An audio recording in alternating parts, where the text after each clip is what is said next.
Welcome to Moving Through and Beyond, a podcast dedicated to sharing inspired journeys of redefining life, vision, and purpose after immense hardship and grief. My goal with this podcast is to give you hope and to let my guest journeys inspire you to make the choice to keep looking up. I'm your host, Carey Conley.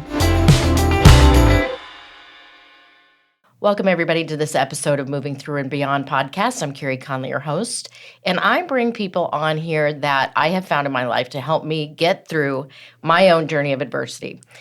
I launched this podcast 6 months ago because I am very aware that so many people are dealing with so many things, most especially grief and loss.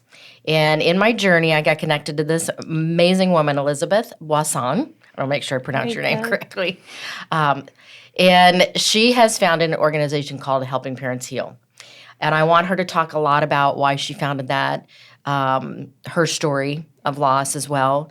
And I just want to tell you all that of all the things I've done, counseling, meditating, praying, talking to other people, what you teach in Helping Parents Heal has helped me immensely because it helps people shift their perspective of what life really looks like beyond, right? So thank you for coming here today. Thank you. That just gave me goosebumps. Yeah, me too. I love that. And I feel so honored to be here. Thank you for having me on here. And I also love to be able to be in any situation where I can be speaking to a shining light parent. And we call shining light parents who have children who have passed. And you are definitely someone whose light of your child shines through you, as well as your husband, obviously. But I think that it's really wonderful to see so many people who have gone through great difficulty. Right. And especially having a child pass, because I think that that's one of the hardest things that you can go through. Being able to do so much to help other people. And that's exactly what you're doing. And not just you, but also Laurel, your daughter. Right. And she's so eloquent and so beautiful as well. She is. I've been saying this a lot lately that my daughter has far surpassed me, right? And it's amazing to watch. Well, I think that it's important for everyone to understand that kids who have experienced the passing of a loved one grow up very quickly, but they also have so much compassion and so much empathy, and they want to do things in their lives to help others. Yeah. The focus of what they initially were going to be doing in life completely switches. Right. It might even do a 180 because they realize what's important in life and they realize what that passing of a brother or sister has done to their parents, and they want to be able to find a way to make it easier for other families, which I think is, and other siblings too, which is really important, and that's what Laurel is doing, and I truly appreciate that. Yeah, we were very blessed and honored to be able to speak to your group of Helping Parents Heal that you founded. It was wonderful. I love speaking with Laurel because we have different perspectives. We actually recorded a podcast of her sharing her perspective of losing her dad and her brother and what it meant for her as a young adult and how it has molded her now. Why she's now, she co-authored a book with me in 2019. Sometimes she speaks with me when she can. That's getting more and more challenging with a 2.5-year-old, and clock is ticking on the second one coming here shortly. So yeah, it's been interesting. I've learned a lot from her, Elizabeth, and I'm sure you have as well with your children and losing your son, Morgan. Yes, So I have definitely. I have 2 daughters, and they have taught me so much. But I'd love to go through my experience with having a child pass, and I've actually had 2 children pass. My daughter Chelsea passed when we lived in France, and it was very difficult. I had been in the hospital for 2 months on an IV because my pregnancy was difficult. Morgan was at home. He was 2 years old at the time. Actually, he wasn't really at home. He was staying with my mother-in-law. I missed him so much because she couldn't bring him to the hospital very often. And Chelsea was born early and by cesarean, and she only survived for 2 days. It was at that time the most devastating thing that had ever happened to me in my life. But at the same time, I missed Morgan so much, and being able to go home to Morgan really saved me. But at that time, I started to feel like I had 1 foot here in the physical world and 1 foot over with Chelsea. And I already was doing a lot of yoga and meditation because I'd lived in India for about 5 years when I was in high school and in I did not know that. College. Yeah, my dad worked for the UN, and so he worked for WHO. And so I was in middle school, high school. Then when I was going to the University of North Carolina at Chapel Hill, I would go back and forth. And then even in grad school, my parents were still in India, so I'd keep going back and forth. But I started practicing yoga there. I started transcendental meditation while I was there because that was the in thing. People call it meditation now. They don't call it TM. But and I loved being in India because I really respect the Eastern religion and the way of living. And I was vegetarian there. I'm still a vegetarian because there really wasn't any meat to eat. Cows are sacred, and that wasn't a problem for me. But I think that all of those things kind of helped to raise my vibration. And the reason that I'm talking about raising my vibration right now is that I had an incredible experience when Morgan passed, and he passed at the base camp of Mount Everest in Tibet. And so obviously he was only 2 when Chelsea passed. I have 2 beautiful other daughters who are now 28 and 30. But Morgan was on an exchange program for the second time in China.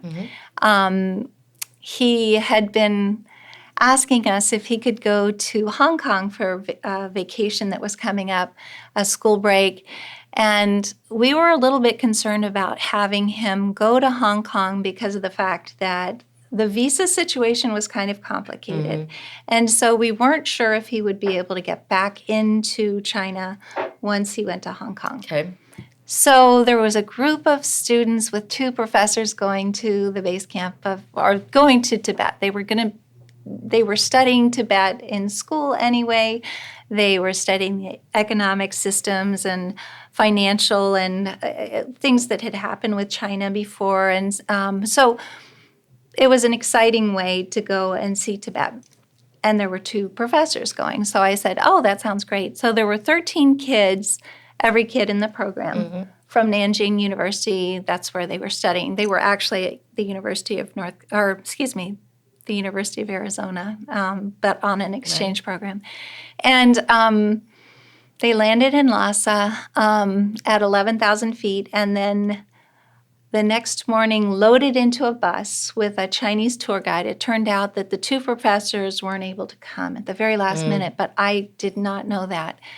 Going up the mountain, all of them were experiencing terrible signs of altitude sickness.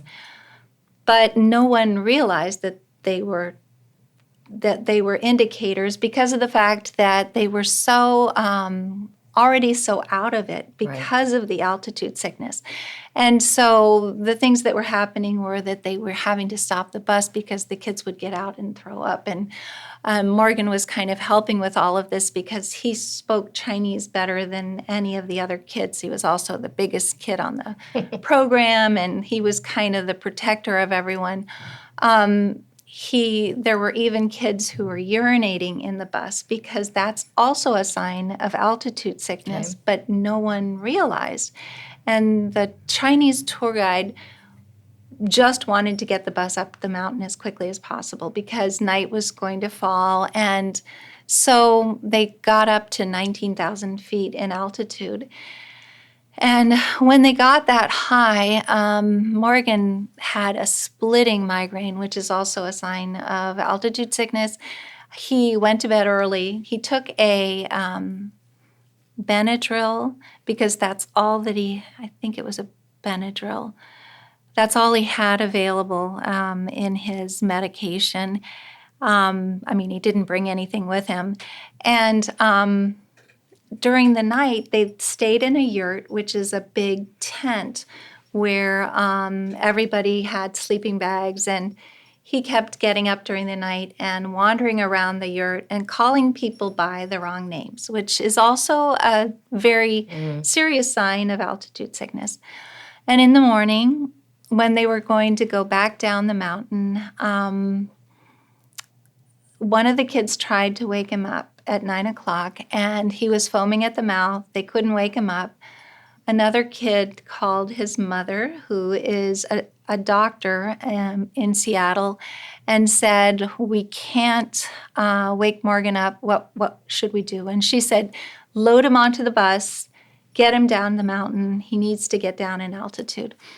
And this was no easy task because Morgan is and was 6'6", 280 pounds, football player, cheerleader at U of A. And so these poor, kids, 12 of them, loaded him onto the bus, started down the mountain, and then he stopped breathing. But in the meantime, I got a call from the head of the program who said, "Miss Boisson, it doesn't look good.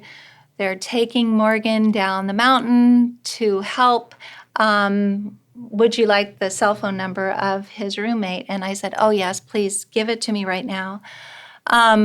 And I called Colin, and Colin, who's very mature, said to me, "Miss Boisson, it doesn't look good again. I don't think he's going to make it. He stopped breathing. We're doing CPR on him." They had dragged him out of the bus to do CPR, but these kids knew nothing about CPR. It's not something that was their specialty or anything like that. And so I asked him to put the phone that he had up to Morgan's ear. And when he did, I said that we were proud of him, that we loved him, and not to be afraid. And immediately, I felt this incredible bear hug, just like Morgan always has given me throughout his life and my life. And I knew he was with me. And in that instant, I knew that love never dies. Right. I knew that Morgan would be with me forever. Right. And I felt joyful. I felt the way that Morgan felt. And it was later explained to me that this is called a shared death experience, which is similar to a near-death experience where you have something difficult happen and you almost pass and then you come back again.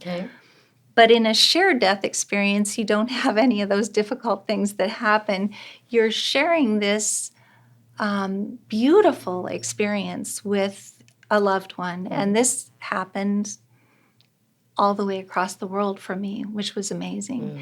And I must say that before this happened, even though I was really into yoga and I was, practicing twice a day, I was going to become a yoga teacher and vegetarian, I never thought about the afterlife. It wasn't something that I think that all of this was set up so that I could immediately hit the ground running and be able to start this group because I wanted to find other parents and see if they were experiencing the same thing. And I wanted to tell them if they weren't, your kids are still here. They aren't gone. And they're so happy too. And so I'm getting goosebumps as I'm saying that. And I realized that because at that time, there weren't any bereavement groups or support groups that talked about the afterlife or a connection with our kids in spirit. I would go to the groups that existed and I'd say, I'd love to talk about these signs that Morgan is sending me. And he was sending me some incredible signs. And they would say, well, we don't talk about that. in our groups. And then I'd have people coming up to me in the parking lot saying, but could you tell me what's happening? Because I'm having the same thing happen to me. And so I finally decided that it would be really, really good to start a group. And the group started so quickly. I put it on Facebook, and then the first meeting, which was a month later. And in the meantime, this is kind of amazing too, because I think you might have met Mark Ireland at the conference. He spoke, and he's also written several books. His father, Richard Ireland, was a very well-known medium who was a medium to the stars in Hollywood. So he used to do readings for Mae West and all of these other famous people. But Mark was not really interested in all of that at all. In fact, he didn't like the fact that his father was this famous medium because it took him away from the family, and he didn't necessarily believe in what his dad was doing, although, you know, it was pretty amazing stuff if you watched it. But as soon as Brandon transitioned, and what's so fascinating is that it was in the mountains on the McDowell mountain range of an asthma attack, and it actually happened today on January 10th. It's Brandon's angel date today. But because that happened to Mark, he started looking back at all that his father had done. Unfortunately, his father had already passed by then, but he republished a book, or he published a book that was half done that his dad was going to be publishing. But he published a book called Soul Shift, Finding Where the Dead Go, that in the meantime, I had a medium telling my yoga studio all these different things about Morgan when I wasn't even there. That medium was Suzanne Wilson. I wasn't able to get an appointment with her for 2 months. And in the meantime, she met Mark at a psychic fair, and he gave her a signed copy of Soul Shift because we were kind of in the same situation. And when he did that, I read the book in about a day because I was so excited to see that somebody else was thinking the same way that I was. And then after that, Suzanne came and did a reading for my husband and for me, and it was amazing. And we got together. Mark and I got together. And several years later, although I continued having these meetings and I continued with Facebook, we became a nonprofit. And what year was that? How long has it been? So Morgan passed in 2009. I started the Facebook group a week later. And then a month later, we had our first meeting, and Mark spoke about his book. And we had about 25 people who came to the first meeting, which is pretty amazing because I don't know where everybody came from. I mean, it was mostly the Facebook group. And then we became a nonprofit in 2012. We have a pro bono attorney, and her daughter and her granddaughter both passed in a car accident. And so she's absolutely wonderful, and she got all of the paperwork together. So we've been, I guess it's over 10 years. Yeah, it's, let's see, 2010. It's, 13 years. It's a long time. Oh, my goodness gracious. Well, what intrigues me about this is that I just found out about it this past year. Well, I'm glad you through did. a mutual friend. Oh, game changer, Elizabeth. Like I said, it was just such a divine thing that we were put together a year prior by a mutual friend, Sue Frederick. Yes. And I forgot about that Facebook connection until a year later it popped back up. And I thought, oh my gosh, I need to talk to you. And you were getting ready to have the big conference you hold every other year. So the next one's in 2024, 2024, right? Yes. And you said to me, well, you definitely need to be coming to this conference, but we don't have any tickets left. And I said, well, it's all right. just plan to go next year. And then you called me the next day and said, guess what? We have a ticket for you. It's like, okay, well, I guess I'm going. Well, spirit works that way. Well, and then you said to me, we can get you there, but we can't get you a room. The hotel is booked. And I said, it's fine. I can stay somewhere else. And I got a call the next day saying, we have a room for you. I thought, okay, I'm supposed to be there. And it was a life. It was just I think the thing about it, of what you do in this organization, is that you get people to think beyond the grief and beyond thinking they're gone, right? And even the language that I've learned that you used, that you never use the word lost, you use the word past, transition, instead of saying they were, they are. It's a whole different perspective of understanding how much they are still here with us, more than even before, I think. More than even before, which is really important to understand. I get goosebumps as you're saying that. I mean, I always talk about our kids in the present tense because they are happy, healthy, and home. Yes. We're still in school here, so we have a lot to learn, unfortunately. I mean, fortunately or unfortunately, I enjoy every single day. I feel grateful for every day that I have. I know that in the beginning of this journey, really don't want to be here. It's like, gosh, it just seems like a lifetime of dealing with this is too hard. But then you meet other people who have been through this and who are Shining Light parents, and you realize it's not bad because we now know that there is no death. Right. We don't fear death. Right. We know that our kids are happy. We know that it's possible to communicate with them. And, you know, there are different levels of communication. Some people are full-fledged mediums who are in our group who became mediums after their children passed. Some are able to be clairaudient and can hear their kids.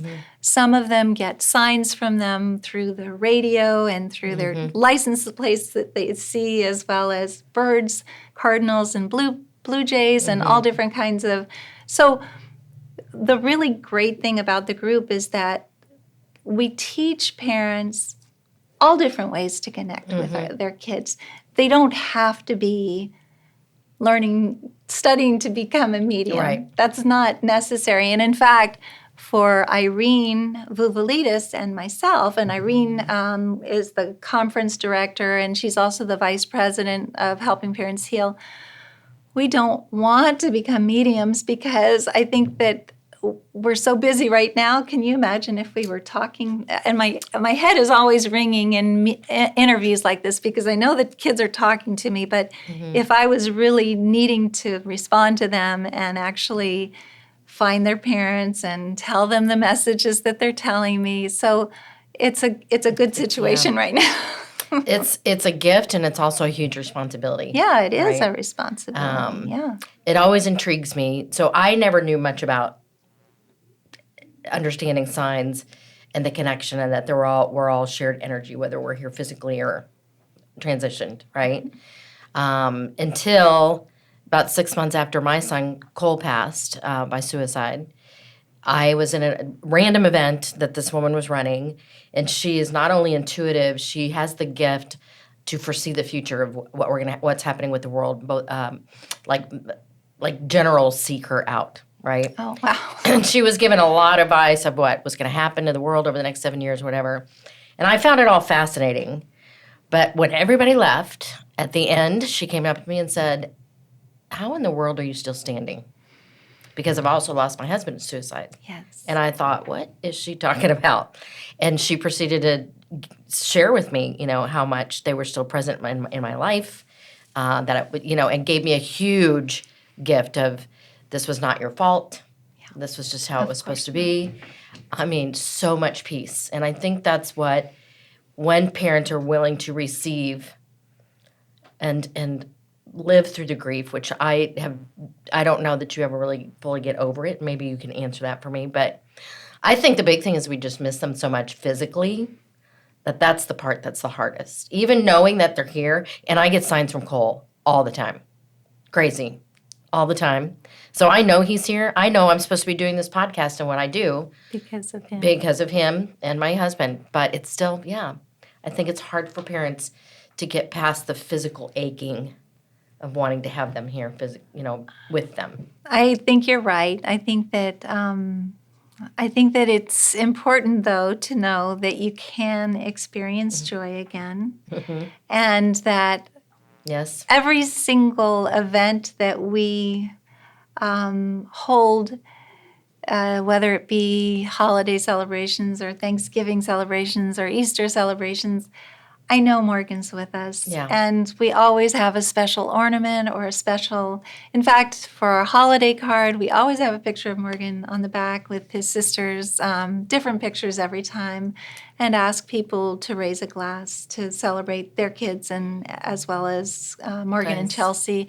And I just, it's interesting because my two daughters were living in London, and then they were living in even farther, like traveling to Kinshasa and all these other places. And Alix at one point was going through South America all by herself. And it's impossible to reach them when they're in these different areas. But I always feel like, first of all, I can count on Morgan because I can always connect with him and talk to him. Second of all, I know he's taking care of his sisters. And I feel so grateful to know that. In fact, he saved my older daughter's life one time, and that's actually in the book too. I want you to talk a little bit about that. But he's also saved the life of one of the firefighter friends that he has who went to U of A with him. He was the mascot. He was the wildcat, and he named his son Barrett Morgan in honor of Morgan. But I would love to start with that story if you don't mind. That's just the most incredible story. He went to U of A, he graduated, then he went back to become a firefighter. And one of the first jobs out, he was in a garage. They were going to move the car out of the garage. So there was a firefighter who was in the passenger seat, putting it in neutral. He was going to push from the front.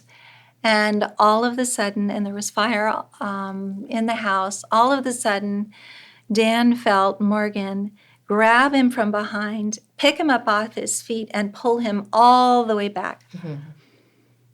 There was a air conditioning unit that fell right where Dan was standing, right at the same time. So he would have died if he had been standing there. The kid who was in the car said, "Dude, what just happened?" Because it was an incredible thing to see him coming off his feet and being pulled backward. But Dan knew it was Morgan and that he saved his life. And my daughter, in Paris, when she was studying there, she was at Sciences Po. She had gone to a New Year's Eve party, and unfortunately, she gets migraines the way that I used to get migraines. And she had taken migraine medication before she went, some pretty strong stuff. And then she was drinking champagne there. She went with her cousin and her cousin's boyfriend, and she found her cousin and said, "I think I've got to get home." This was far across Paris from where she was living. And Anne-Sophie said, "Oh, go ahead, have a nice trip home." And I'm not very happy with Anne-Sophie for saying that. And then she forgot her coat, went running out into the street. She jumped into a taxi and then realized one stop later, when they got to a light, that she didn't know the person who was sitting next to her. And so she jumped out of the taxi. She looked up at the street sign where she was. She had no idea where she was. She's in a little black cocktail dress right now, and snow starts falling down. And she's on the other side of Paris from where she lives. Her next recollection is being shaken awake by her two roommates saying, "We got to go to Portugal today. We got a train to catch. You got to get up. You got to get up." And one of her roommates said that she heard the door being kicked in at 3 a.m. She lives up 7 flights of stairs. And she felt that night that it was Morgan who carried her home and put her to bed. And I've heard so many of these stories. I mean, I could probably go on and on and on about kids who get in touch with me to tell me that Morgan saved their life. And I'm sure that it's probably the same thing for you. I mean, I think that it's fairly amazing that they're so powerful and that they watch over us as well. Well, you have just really helped so many people, Elizabeth. I'm honored to be a part of your group, to have been able to pour into your group in some small way. I have read the book, Life After Life, love the stories in it, and I could sit and talk to you here forever, but we're running out of time, and I just wanted you to share just maybe one quick thing, super quick, that will give people hope if they've lost a child. I would love to. There are a lot of us on this journey, a lot of us who love helping others. The greatest thing that we can do on this journey is to reach a hand back and help somebody forward. And that gives me so much. We have a group of caring listeners as well that are a part of Helping Parents Heal, and they speak 9 different languages. They're available 24 hours a day. So that's only one of the resources. We have a lot of other resources on our Helping Parents Heal website, YouTube videos from experts from the grief and afterlife community, as well as all of our affiliate groups that are throughout the world. So we have about 175 now, as well as recommended providers, recommended reading for people, and our Facebook group. We hold Zoom meetings and in-person meetings all the time. So much engagement on that. I've never seen a more engaged group of people and so much support. Yes, and we love it. And one last thing very quickly is that I post the tributes of the kids every day for their angel dates and their birthdays. So once you join Helping Parents Heal, we love to have a picture of your child and then a little bit of information about them. So anyway, but thank you for having me on. Such great work that you're doing, and I'm glad to be a part of it, any small part, so thank you. It's just, it's so nice to. I hope that you guys will check this out. And I'm Carey Conley. Thank you for listening to this very special episode, and I hope truly that it's helped you. And I'm just here to remind you to keep looking up. If you found this episode inspiring or helpful, please share it with a friend or a family member. In order to be successful on this mission, I can't do it alone. Connect with me at www.careyconley.com, and don't forget to sign up for my weekly Do It On Purpose newsletter. Let's build this life-giving vision movement together to end this epidemic, save lives, and create purpose.